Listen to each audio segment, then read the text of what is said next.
Hi friends, YouTube ಚಾನಲ್ಗೆ ಸ್ವಾಗತ. ಮುಂದಿನ ಆಸೆ ಸಂಚಿಕೆ ಏನಾಗುತ್ತೆ ಅಂತ ನೋಡೋಣ ಬನ್ನಿ. ಶುರುವಿನಲ್ಲಿ ಸೂರ್ಯ ಮತ್ತು ಅವ್ರ ಫ್ರೆಂಡ್ಸ್ ಎಲ್ಲ ಮಾತಾಡ್ತಾ ನಿಂತಿರ್ತಾರೆ. ಆಗ ಸೂರ್ಯನ ಫ್ರೆಂಡ್ ಹೇಳ್ತಾನೆ, ಅಲ್ಲ ಸೂರ್ಯ, ಇಷ್ಟೊಂದು ದುಡ್ಡು ಹೇಗೆ ಬಂತು ನಿಮ್ಮ ಮನೋಜ್ಗೆ ಅಂತ ಕೇಳಿದಾಗ ಅದೇಗಳನ್ನೋ ಗೊತ್ತಾಗ್ತಾ ಇಲ್ಲ. ಆದರೆ ಕೇಳಿದರೆ ಪೌಡ್ರಮ್ಮಂಗೆ ಕೇಳಿದರೆ ನಮ್ಮ ಅಪ್ಪ ಕಳಿಸಿದ್ರು ಅಂತಾರೆ. ಆದರೆ ಜೈಲಿನಿಂದ ಅವರಪ್ಪ ಹೇಗೆ ಕಳಿಸ್ತಾರೆ ಅದೇ ಗೊತ್ತಾಗ್ತಾ ಇಲ್ಲ. ಇಲ್ಲಿ ನೋಡಿದ್ರೆ ಇವರಿಬ್ಬರು ಕೂಡ ಇಲ್ಲಿ ಸುಳ್ಳು ಹೇಳ್ತಾ ಇದ್ದಾರೆ ಅಂತ ನನಗನ್ನಿಸ್ತಾ ಇದೆ. ಯಾಕೋ ನನಗೆ ಅಲ್ಲ, ಜೈಲಲ್ಲಿದ್ದವರು ಹೇಗೆ ದುಡ್ಡು ಕಳ್ಸೋಕ್ಕೆ ಸಾಧ್ಯ ಅಂತ ಹೇಳ್ಬಿಟ್ಟು ಸೂರ್ಯ ಕೇಳಿದಾಗ ಆಗ ಸೂರ್ಯ ಫ್ರೆಂಡ್ ಹೇಳ್ತಾನೆ, ಈಗ ಹೇಗೋ ಮೀನಾತ್ಗೆ ಹೇಳಿದ್ರಲ್ಲ ಹಾಗೆ ಇದ್ಬಿಡು, ಸುಮ್ಮನೆ ಅವ್ರದ್ದು ಏನಕ್ಕೆ ನಿಮಗೆ ಬೇಕು, ನಿನ್ನ ಪಾಡಿ ನೀನು ಇರು ಅಂತ ಹೇಳ್ಬಿಟ್ಟು ಹೇಳ್ತಾರೆ ಅವ್ರ ಫ್ರೆಂಡು. ಅದೇ ಟೈಮಲ್ಲಿ ಒಬ್ಬ ಸ್ವಾಮೀಜಿ ಬರ್ತಾರೆ. ಬಂದುಬಿಟ್ಟು ನಿಮ್ಮ ಮುಖದ ಮೇಲೆ ಲಕ್ಷ್ಮಿ ಕಳೆ ಎದ್ದೆದ್ದು ಕಾಣಿಸ್ತಾ ಇದೆ ಅಂತ ಹೇಳ್ಬಿಟ್ಟು ಸೂರ್ಯಂಗೆ ಹೇಳ್ತಾರೆ. ನನ್ನ ಮುಖದ ಮೇಲೆ ಲಕ್ಷ್ಮಿ ಕಳೆನ? ಏನು ಸ್ವಾಮೀಜಿ ಬೆಳಗ್ಗೆ ಏನಾದರೂ ಹಾಕೊಂಬಂದಿದ್ದೀರಾ ಅಂತ ಹೇಳಿ ಕೇಳ್ತಾನೆ. ಆಗ ಏನಪ್ಪ ನೀನು ಹೀಗೆ ಮಾತಾಡ್ತಿದ್ಯಾ, ನಾನು ನಿಜನೇ ಹೇಳ್ತಾ ಇರೋದು, ನಿನ್ನ ಮುಖದ ಮೇಲೆ ಲಕ್ಷ್ಮಿ ಕಳೆ ಎದ್ದು ಕಾಣಿಸ್ತಾ ಇದೆ, ಮುಂದೆ ಒಂದಿನ ನೀನು ದೊಡ್ಡ ವ್ಯಕ್ತಿ ಆಗ್ತೀಯ ಅಂತ ಹೇಳ್ಬಿಟ್ಟು ಹೇಳ್ತಾರೆ. ಏನೋ ನಿಮ್ಮ ದಯದಿಂದ ಆದರೆ ಸಾಕು ಅಂತ ಹೇಳ್ಬಿಟ್ಟು ಹೇಳ್ತಾರೆ. ಆದರೆ ಮಧ್ಯದಲ್ಲಿ ತುಂಬಾ ಕಷ್ಟಗಳಿದ್ದಾವೆ ಅಂತ ಹೇಳ್ತಾರೆ. ಅಯ್ಯೋ, ನಾನು ಹುಡ್ದಾಗಿಂದ ಕಷ್ಟನೇ ನಾನು ಅನುಭವಿಸ್ಕೊಂಡು ಬರ್ತಾ ಇರೋದು ಸ್ವಾಮೀಜಿ, ನಾನು ಯಾವಾಗ ಸುಖ ಕಂಡಿದ್ದೀನಿ ಅಂತ ಹೇಳ್ಬಿಟ್ಟು ಹೇಳ್ತಾನೆ ಸೂರ್ಯ. ಆಗ ಅವರ ಫ್ರೆಂಡ್ ಕೇಳ್ತಾರೆ, ಏನು ಸ್ವಾಮೀಜಿ ಮುಂದೆ ಏನು ಮಾಡೋದು ಅಂತ ಕೇಳಿದಾಗ, ಏನೂ ಇಲ್ಲ, ಇವರು ಬಾಯಿಯಲ್ಲಿ ಮಾತಾಡೋ ಮಾತುಗಳು ಕಂಟ್ರೋಲಲ್ಲಿ ಇದ್ದರೆ ಎಲ್ಲ ಕೂಡ ಸರಿಯಾಗುತ್ತೆ ಅಂತ ಹೇಳ್ತಾನೆ ಸ್ವಾಮೀಜಿ. ಆಗ ಸೂರ್ಯ ಹೇಳ್ತಾನೆ, ನಾನು ಯಾವಾಗ ಏನು ಮಾತಾಡಬೇಕು ಅಂತ ನನಗೆ ಚೆನ್ನಾಗಿ ಗೊತ್ತು, ಆದರೆ ಜನಗಳು ಸರಿ ಇಲ್ಲ ಅಂತ ಹೇಳ್ತಾನೆ. ಅದೇ ಅಪ್ಪ, ನೀನು ಅದು ಜನಗಳನ್ನು ಯಾವತ್ತೂ ನಂಬೇಡ, ಆದರೆ ನೀನು ಮಾತುಗಳನ್ನು ಕಂಟ್ರೋಲಲ್ಲಿ ಇಟ್ಕೊ, ಅಷ್ಟೇ ಸಾಕು, ನೀನು ಮುಂದೆ ಒಂದು ದೊಡ್ಡ ವ್ಯಕ್ತಿ ಆಗ್ತೀಯ ಅಂತ ಹೇಳ್ಬಿಟ್ಟು ಅಲ್ಲಿಂದ ಹೊರಟೋಗ್ತಾನೆ.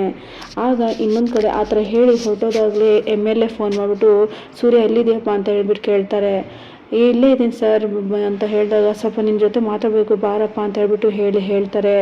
ಅಲ್ಲಿಗೆ ಸೂರ್ಯ ಸರ್ ಬಂದೆ ಅಂತ ಹೇಳಿ ಅಲ್ಲಿಗೆ ಫೋನ್ ಕಟ್ ಮಾಡ್ತಾನೆ. ಫೋನ್ ಕಟ್ ಮಾಡಿಬಿಟ್ಟು ಫ್ರೆಂಡಿಗೆ ಹೇಳ್ತಾನೆ, ಲೋ ಮಚ್ಚ, ನಾನು ಅಲ್ಲಿ ಕರೀತಾ ಇದ್ರೆ ಕಣೋ ಮಗ, ಅಲ್ಲಿಗೆ ಹೋಗಬೇಕು, ಕರೀತಿದ್ರೆ MLA ಅವರು, ಏನಕ್ಕಂತ ಗೊತ್ತಿಲ್ಲ ಅಂತ ಹೇಳಿದಾಗ, ಸರಿ ನಾನು ಬರ್ತೀನಿ ಬಾರೋ ಅಂತ ಒಬ್ಬರು ಹೋಗ್ತಾರೆ. ಅಲ್ಲಿಗೆ ಒಂದು ಕತೆ ಮುಗಿಯುತ್ತೆ. ಇನ್ನೊಂದು ಕಡೆ ಕನಕ ಮತ್ತು ಕುಸುಮ ಇಬ್ಬರು ಕೂಡ ಕೆಲಸ ಮಾಡ್ತಾ ಇರ್ತಾರೆ ಹೂವಿನ ಗಾಡಿ ಹತ್ರ. ಆದರೆ ಕುಸುಮಂಗೆ ತುಂಬಾ ಹುಷಾರಿರಲ್ಲ. ಆಗ ಕನಕ ಹೇಳ್ತಾಳೆ, ಅಮ್ಮ ನಿಮ್ಮ ಮನೇಲಿ ಇರು ಅಂತ ಅಂದ್ರು ಕೂಡ ಮಾತು ಕೇಳಲ್ಲ, ಯಾಕೆ ಈ ಥರ ಮಾಡ್ತಿದ್ಯಾ ಅಂತಲೂ ಗೊತ್ತಾಗ್ತಾ ಇಲ್ಲ, ನೀನು ಹುಷಾರಿಲ್ಲ ಅಂತ ಗೊತ್ತಿದ್ರು ಕೂಡ ಯಾಕೆ ಇಲ್ಲಿ ಬರ್ತಾ ಇದೆಯಮ್ಮ, ನಾನು ನೋಡ್ಕೋತೀನಿ ಅಂತ ಹೇಳಿದಾಗ, ಅಲ್ಲಮ್ಮ ನೀನು ಬರೀ ಓದ್ಕೋಬೇಕು, ನಿನ್ನ ಮೇಲೆ ಬಿಟ್ಟರೆ ಹೇಗೆ, ಅದು ಒಬ್ಬರೇ ಮೇಂಟೈನ್ ಮಾಡೋಕ್ಕಾಗಲ್ಲ, ನಾನೇನು ಅಷ್ಟೊಂದು ಹುಷಾರು ತಪ್ಪಿಲ್ಲ ಬಿಡು ಅಂತ ಹೇಳ್ತಾರೆ. ಆಗ ಅಲ್ಲಮ್ಮ, ನೀನು ಇಷ್ಟೊಂದು ಹುಷಾರೇನಾದರೂ ಆಗ್ಬಿಟ್ರೆ ನಾವೇನು ಮಾಡೋಣ ಅಂತ ಹೇಳ್ಬಿಟ್ಟು ಕನಕ ಹೇಳ್ತಾಳೆ. ಆಗ ಕುಸುಮ ಹೇಳ್ತಾಳೆ, ಏನೂ ಆಗಿಲ್ಲ ತಾನೇ, ಸುಮ್ಮನೆ ಇರು ಅಂತ ಹೇಳ್ಬಿಟ್ಟು ಹೇಳ್ತಾರೆ. ಅಲ್ಲಮ್ಮ, ಏನಾದರೂ ನೀನು ತಿಂದಿಲ್ಲ, ಏನು ಮಾಡಿಲ್ಲ, ಗಂಜಿನಾದರೂ ತಿನ್ನು ಅಂದಾಗ, ಬೇಡಮ್ಮ ನಾನು ತಿನ್ನಲ್ಲ, ನನಗೆ ಹೂ ಕಟ್ಟಿದ್ದಿದೆ, ಹೂವಿನ ಮಾಲೆ ಬೇರೆ ಕಟ್ಟಬೇಕು, ಮದುವೆದು ಅಂತ ಆರ್ಡ್ರದು ಅಂತ ಹೇಳ್ತಾರೆ. ಆಗ ಅದೇ ಟೈಮಲ್ಲಿ ಮೀನಾ ಬರ್ತಾಳೆ. ಅಕ್ಕ ಬಂದ ಬಾ ಇಲ್ಲಿ ಅಂತ ಹೇಳಿದಾಗ, ಏನು ಮೀನಾ ಇಲ್ಲಿ ಸಡನ್ನಾಗಿ ಅಂತ ಹೇಳ್ಬಿಟ್ಟು ಕುಸುಮ ಕೇಳ್ತಾರೆ. ಇಲ್ಲ ಅಮ್ಮ, ಕನಕ ಫೋನ್ ಮಾಡಿಲ್ಲ, ಅಮ್ಮಂಗೆ ಹುಷಾರಿಲ್ಲ ಅಂತ, ಹಾಗಾಗಿ ಬಂದೆ ಅಂತ ಹೇಳ್ತಾಳೆ. ಅಲ್ಲೇ ಫೋನ್ ಮಾಡಿ ಹೇಳಿಬಿಟ್ಟ ಅಂತ ಹೇಳ್ಬಿಟ್ಟು ಕುಸುಮ ಕನಕಂಗೆ ಬೈತಾಳೆ.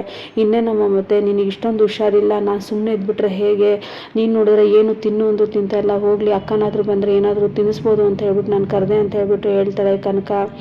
ಅಲ್ಲಮ್ಮ, ನೀನು ನನಗಾದರೂ ಹೇಳ್ಬೋದಾಗಿತ್ತಲ್ಲ, ನಾನು ಹೂವಿನಾರೆಲ್ಲ ನಾನು ಕಟ್ಟಿ ತರ್ತಾ ಇದ್ದೆ, ನೀನು ನೋಡಿದ್ರೆ ಇಷ್ಟೊಂದು ಕಷ್ಟಪಡ್ತಾ ಇದೆಯಾ ಯಾಕೆ ಅಂತ ಹೇಳಿದಾಗ, ಏನಕ್ಕಮ್ಮ ಎಲ್ಲ ಅದು ನಿನಗೆ ತೊಂದರೆ ಕೊಡೋದು, ಮನೇಲಿ ನೋಡಿದ್ರೆ ಅಷ್ಟೊಂದು ರಾಶಿ ಕೆಲಸ ಮಾಡ್ತೀಯ, ಅದು ಬೇರೆ ಹೂವಿನ ಅಂಗಡಿದೆಲ್ಲ ನೋಡ್ಕೋತೀಯ, ಇನ್ನು ಇದೊಂದು ಎಕ್ಸ್ಟ್ರಾ ಕೆಲಸ ಕೊಟ್ಟರೆ ನಿನಗೆ ತೊಂದರೆ ಆಗಲ್ವಾ ಅಂದಾಗ, ಯಾಕಮ್ಮ ಮೂರನೇಳು ಥರ ನೋಡ್ತೀಯ, ನಾನು ಹೊರಗಿನೋಳ, ನಿನ್ನ ಮಗಳು ತಾನೇ, ಎಷ್ಟೇ ಕಷ್ಟ ಇದ್ರೂ ನಾನು ನೋಡ್ಕೋತೀನಿ ಅಂತ ಹೇಳಿ ಮೀನಾ ಹೇಳ್ತಾಳೆ. ಆಗ ಕುಸುಮ ಹೇಳ್ತಾಳೆ, ಅದು ಎಲ್ಲ ಸರಿಯಮ್ಮ, ಆದರೆ ನನಗೆ ಏನೂ ಆಗಿಲ್ಲ ತಾನೇ, ನನಗೆ ಹುಷಾರಾಗಿ ಇದ್ದೀನಲ್ವಾ, ಏನು ವಿಪರೀತ ನನಗೆ ಹುಷಾರಿಲ್ಲ ಅಂತ ಏನಿಲ್ಲ, ಮದುವೆ ಆರ್ಡ್ರ್ ಬೇರೆ ಹೂವಿನಾರ ಕಟ್ಟಬೇಕು ಅಂದಾಗ, ಅದೇ ಅಮ್ಮ ಹೇಳಿದ್ದು, ನನಗೆ ಹೇಳಿದರೆ ನಾನು ಅಲ್ಲಿಂದನೇ ಕಟ್ಕೊಂಡು ರೆಡಿ ಮಾಡ್ಕೊಂಡು ತರ್ತಾ ಇರಲಿಲ್ವಾ ಅಂತ ಹೇಳ್ತಾರೆ.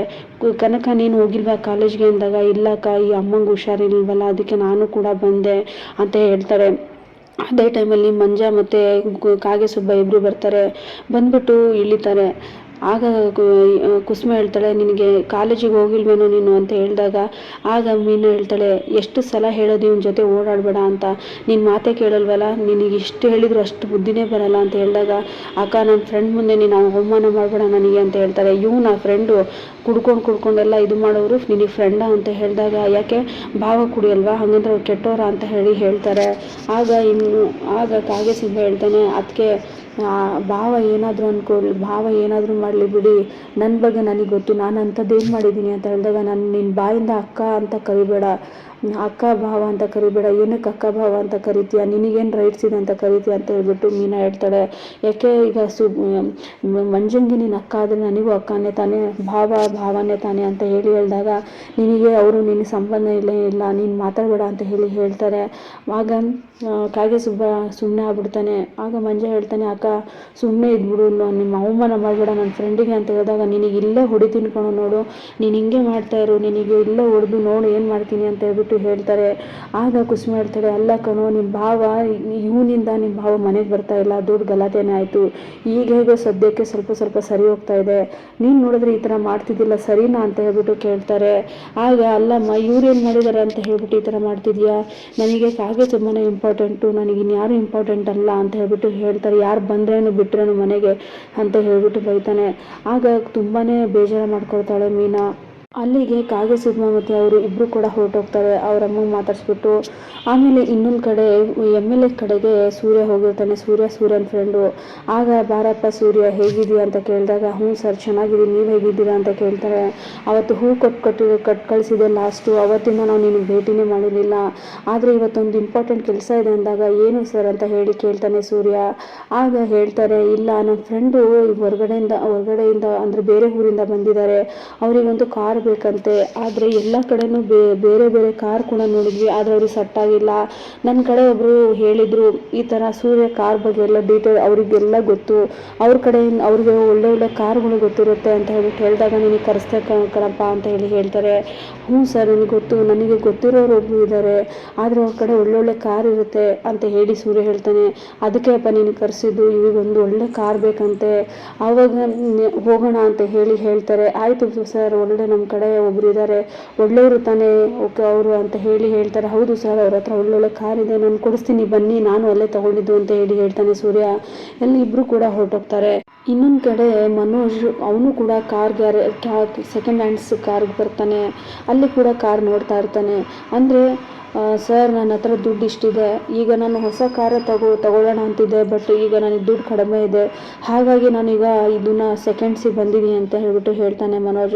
ಆಗ ಅಲ್ಲಿರುವ ವ್ಯಕ್ತಿ ಹೇಳ್ತಾನೆ, ಇರಲಿ ಬಿಡಿ ಸರ್, ಇದು ಹೊಸ ಕಾರೇ, ಯಾಕಂತಂದರೆ ಒಂದೇ ವರ್ಷ ಓಡಿಸಿ ಮತ್ತೆ ಅವರು ಬೇರೆ ಕಾರ್ ತೊಗೊಂಡಿದ್ದಕ್ಕೆ ಈ ಕಾರು ಇಲ್ಲಿ ಕೊಟ್ಬಿಟ್ಟು ಹೋಗಿದ್ದಾರೆ ಅಂತ ಹೇಳ್ತಾನೆ ಆ ವ್ಯಕ್ತಿ.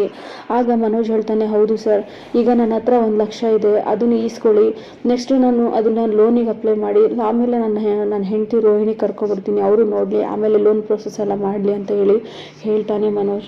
ಆಗ ಆ ವ್ಯಕ್ತಿ, ಹಾಂ ಸರ್, ನಿಮಗೆ ಯಾವ ಕಾರ್ ಬೇಕು ಸೆಲೆಕ್ಟ್ ಮಾಡ್ಕೊಳ್ಳಿ ಅಂತ ಹೇಳ್ತಾನೆ. ಆಗ ಮನೋಜ್ ಒಂದು ಕಾರ್ ಸೆಲೆಕ್ಟ್ ಮಾಡಿಬಿಟ್ಟು, ಸರ್ ಈ ಕಾರ್ ಬೇಕು ನನಗೆ, ಈ ಕಾರ್ಗೆ ನಾನು ಅಡ್ವಾನ್ಸ್ ಆಗಿ 1 ಲಕ್ಷ ಕೊಡ್ತೀನಿ, ಆಗ ಮುಂದಿಂದೆಲ್ಲ ಪ್ರೋಸೆಸ್ ನೀವು ಲೋನ್ಗೆ ಮಾಡ್ಕೊಳ್ಳಿ ಅಂತ ಹೇಳ್ತಾನೆ. ನಾನು ನನ್ನ ಹೆಂಡ್ತಿನ ಕರ್ಕೊಬಿಡ್ತೀನಿ ಅಂತ ಮನೋಜ್ ಹೇಳ್ತಾನೆ. ಆಗ ಸರಿ ಸರ್ ಅಂತ ಹೇಳಿದಾಗ ಇಲ್ಲಿಗೆ ಸಂಚಿಕೆ ಮುಕ್ತಾಯ ಆಗುತ್ತೆ. ಮುಂದಿನ ಸಂಚಿಕೆಯಲ್ಲಿ ಏನಾಗ್ಬೋದು ಅಂತ ನಾನು ತಿಳಿಸ್ತಾ ಹೋಗ್ತೀನಿ. ಇದು ಪಾರ್ಟ್ 1 ಅಂತ ನಾನು ತಿಳಿಸ್ತಾ ಇದ್ದೀನಿ ಫ್ರೆಂಡ್ಸ್. ಮುಂದಿನ ಪಾರ್ಟ್ 2ಗೆ ಏನಾಗುತ್ತೆ ಅಂತ ನಾನು ತಿಳಿಸ್ತಾ ಹೋಗ್ತಾ ಇರ್ತೀನಿ. ಯಾರ್ಯಾರು ನನ್ನ ಚಾನಲ್ನ ಸಬ್ಸ್ಕ್ರೈಬ್ ಆಗಿರುವ ಪ್ಲೀಸ್ ಸಬ್ಸ್ಕ್ರೈಬ್ ಮಾಡಿಕೊಂಡು ದಯವಿಟ್ಟು ಈ ಮುಂದಿನ ವಿಡಿಯೋ ನೋಡಲಿ ಅಂತ ಹೇಳ್ತಾ ಎಲ್ಲರಿಗೂ ಧನ್ಯವಾದಗಳು.